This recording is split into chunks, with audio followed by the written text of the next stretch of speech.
भारत में अंग्रेजों के द्वारा शिक्षा का विकास। देखो 1813 ईस्वी को चार्टर एक्ट में शिक्षा के विकास हेतु 1,00,000 रुपये तथा 1833 में चार्टर एक्ट में 10 लाख रुपए का प्रावधान किया गया। विलियम बेंटिंग ने 1835 में मैकाले की अध्यक्षता में शिक्षा के माध्यम के लिए एक आयोग का गठन किया गया।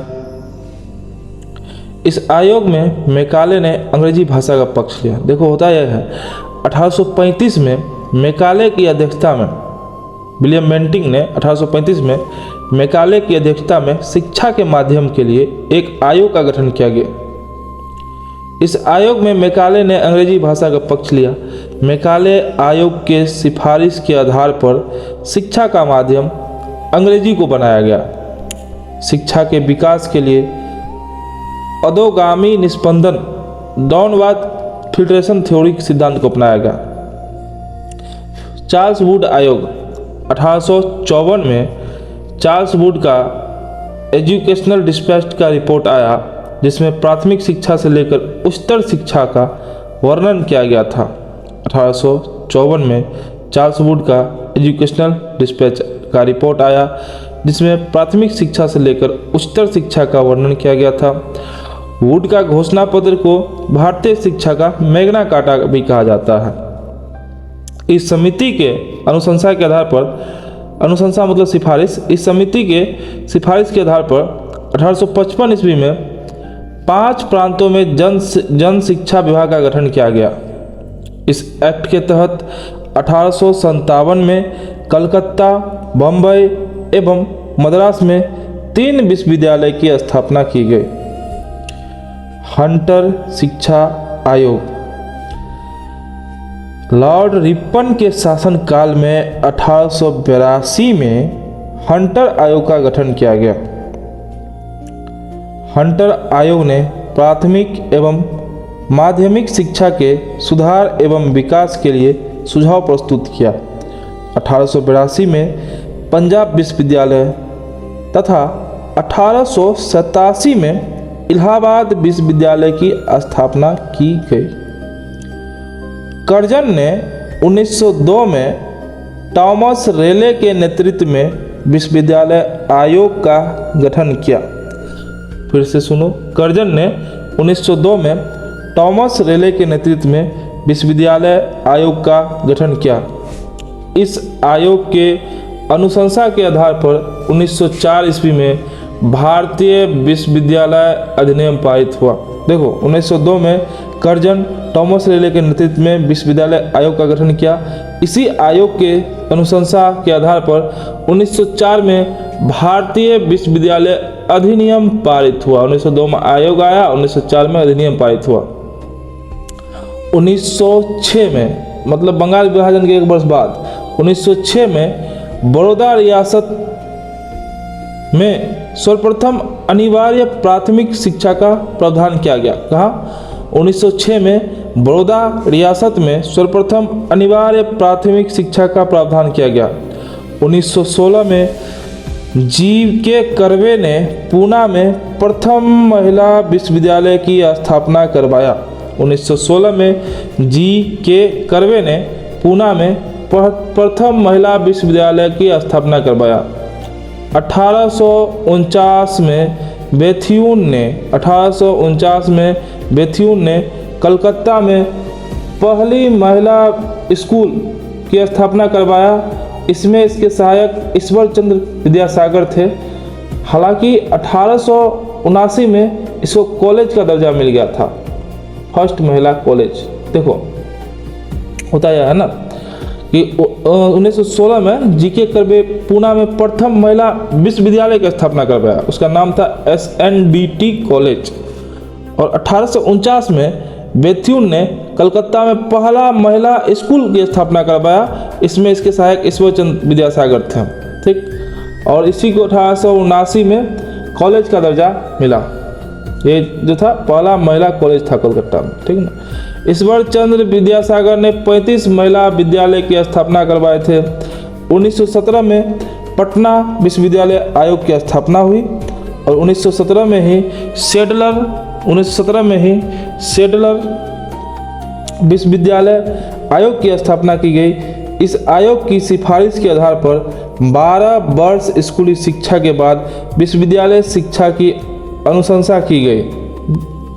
पहली बार ऑनर्स की शिक्षा, मतलब कि कौन सा, सेडलर विश्वविद्यालय के आयोग की स्थापना पे, आयोग के सिफारिश पे 1917 में जाया था।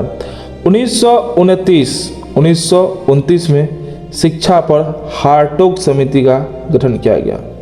इस समिति के अनुशंसा के आधार पर विद्यार्थियों के लिए व्यावसायिक शिक्षा की अनुशंसा की गई। देखो हार्टोग क्या होता है, दिल का बात कर दिया ना कि व्यावसायिक शिक्षा दिया जाएगा तो पैसा कमाएगा। तो 1929 में शिक्षा पर हार्टोग समिति का गठन किया गया। इस समिति के अनुशंसा के आधार पर विद्यार्थियों के लिए व्यावसायिक शिक्षा की अनुशंसा की गई, मतलब सिफारिश की। अनुशंसा मतलब सिफारिश समझना, ठीक। 1937 में गांधी जी ने मूल शिक्षा बेसिक एजुकेशन पर वर्धा योजना को अपनी समाचार पत्र हरिजन में प्रस्तुत किया। कब? 1937 में गांधी जी ने मूल शिक्षा पर वर्धा योजना को अपनी समाचार पत्र हरिजन में प्रस्तुत किया। इस योजना का मूल उद्देश्य विद्यार्थियों को शिक्षा के साथ स्वावलंबन बनाना था, जिसके तहत हस्त उत्पादक कार्य का प्रशिक्षण देना था। मूल शिक्षा पर गठित आयोग के अध्यक्ष डॉक्टर जाकिर हुसैन थे।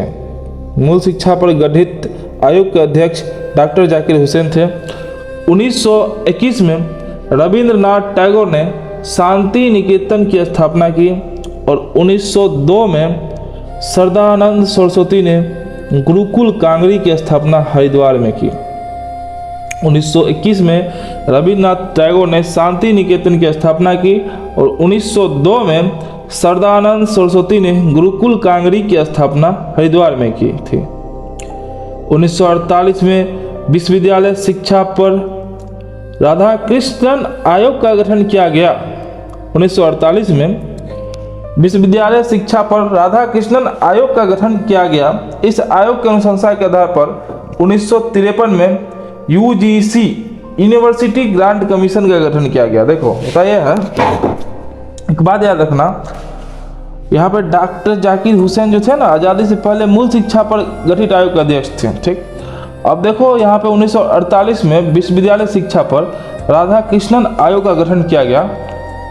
इस आयोग के अनुशंसा के आधार पर 1953 में यूजीसी का गठन किया गया। 1964 में दौलत सिंह कोठारी की अध्यक्षता में कोठारी आयोग का गठन किया गया। इस आयोग ने त्रिभाषा सूत्र, मतलब कि 10+2+3 के सिद्धांत की प्रतिपादन किया था। देखो 1964 में दौलत सिंह कोठारी की अध्यक्षता में कोठारी आयोग का गठन किया गया। इस आयोग ने त्रिभाषा सूत्र और 10+2+3 के सिद्धांत का प्रतिपादन किया था। कौन? कोठारी आयोग, 1964 में आता है दौलत सिंह कोठारी। इस आयोग के अनुशंसा के आधार पर 1968 में प्रथम राष्ट्रीय शिक्षा नीति लाया गया। इस आयोग के कोठारी आयोग के अनुशंसा मतलब सिफारिश के आधार पर 1968 में, कोठारी आयोग कब आया? 1964 में। इसी के सिफारिश के आधार पर 1968 में प्रथम राष्ट्रीय शिक्षा नीति लाया था। 42वां संविधान संशोधन 1976 ईस्वी द्वारा शिक्षा को समवर्ती सूची में शामिल किया गया। 1986 में नई शिक्षा नीति लागू की गई। 1986 में नई शिक्षा नीति लागू की गई। ये शिक्षा नीति बना कब था? 68 में लाया गया था, लेकिन 1986 में लागू किया गया था। 86वीं संविधान संशोधन 2002 में अनुच्छेद 21 के ए के तहत शिक्षा का मौलिक अधिकार बना दिया गया।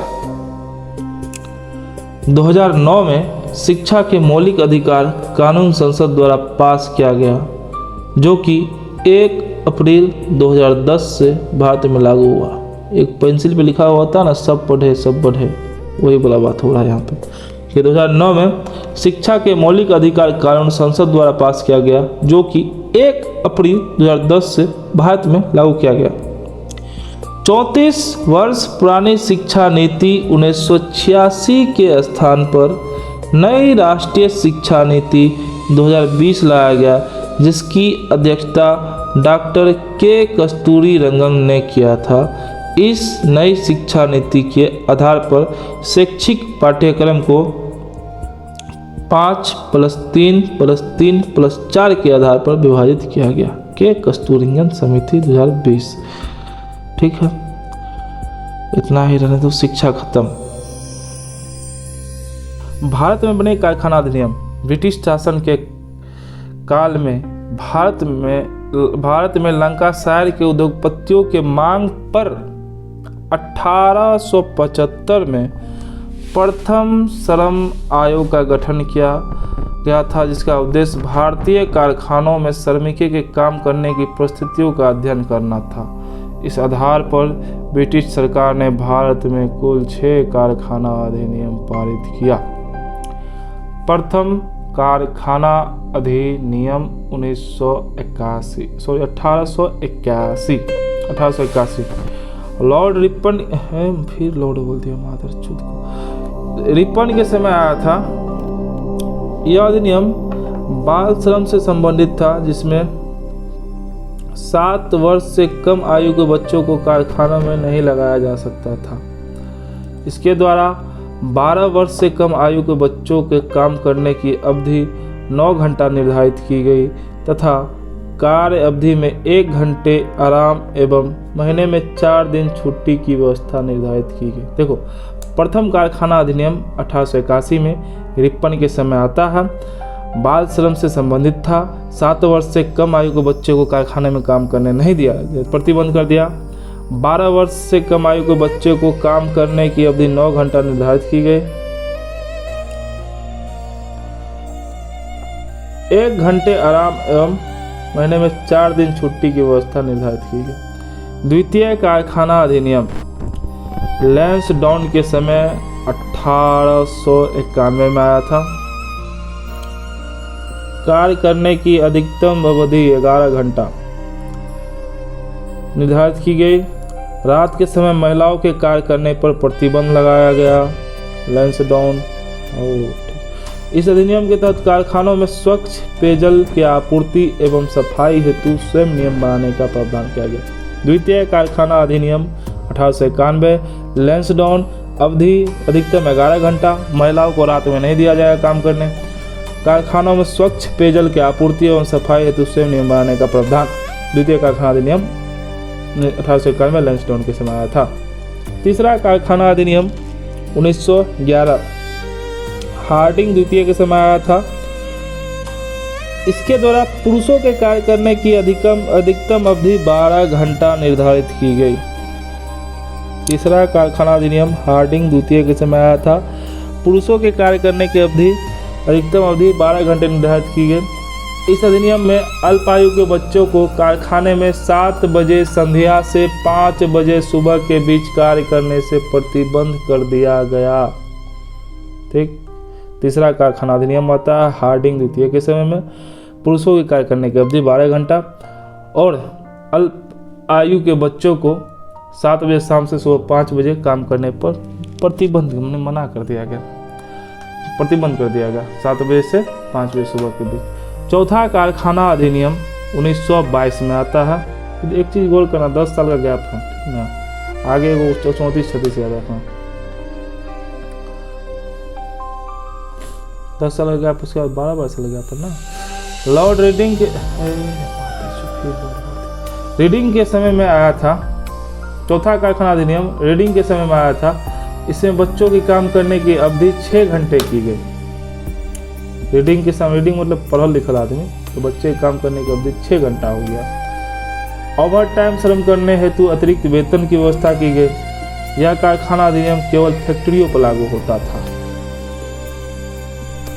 पांचवा कारखाना अधिनियम विलिंगटन के समय आया था। 1934 में विलिंगटन के समय आया था। इस अधिनियम के तहत मौसमी और गैर मौसमी कारखानों में अंतर किया गया। 5वां में विलिंगटन के समय आया। मौसमी गैर मौसमी कारखानों में अंतर किया गया। इस अधिनियम के तहत बच्चों की कार्य अवधि 5 घंटे निश्चित की गई। विलिंगटन और कम कर दिया था। इस अधिनियम में श्रमिकों के चिकित्सा एवं आराम की व्यवस्था की गई। 5वां में चिकित्सा और आराम की व्यवस्था की गई। 5वां कारखाना अधिनियम, यह अधिनियम विलिंगटन के समय आया था। विलिंगटन के समय आया था मादरचोद। इस अधिनियम के तहत मौसमी और गैर मौसमी कारखानों में अंतर किया गया। इस अधिनियम के तहत बच्चों की कार्य अवधि 5 घंटे निश्चित की गई। इस अधिनियम में श्रमिकों के चिकित्सा एवं आराम की व्यवस्था का प्रबंध किया गया। छठा कारखाना अधिनियम 46, छठा कारखाना अधिनियम 1946 में आता है, बेवेल के समय आया था। इस अधिनियम के तहत नियमित कारखानों में श्रमिकों की कार्य अवधि 9 घंटे निश्चित की गई।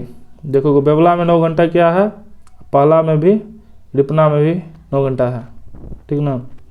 तो इस अधिनियम के तहत छठा कारखाना अधिनियम 1946, यह अधिनियम बेवेल के समय आया था।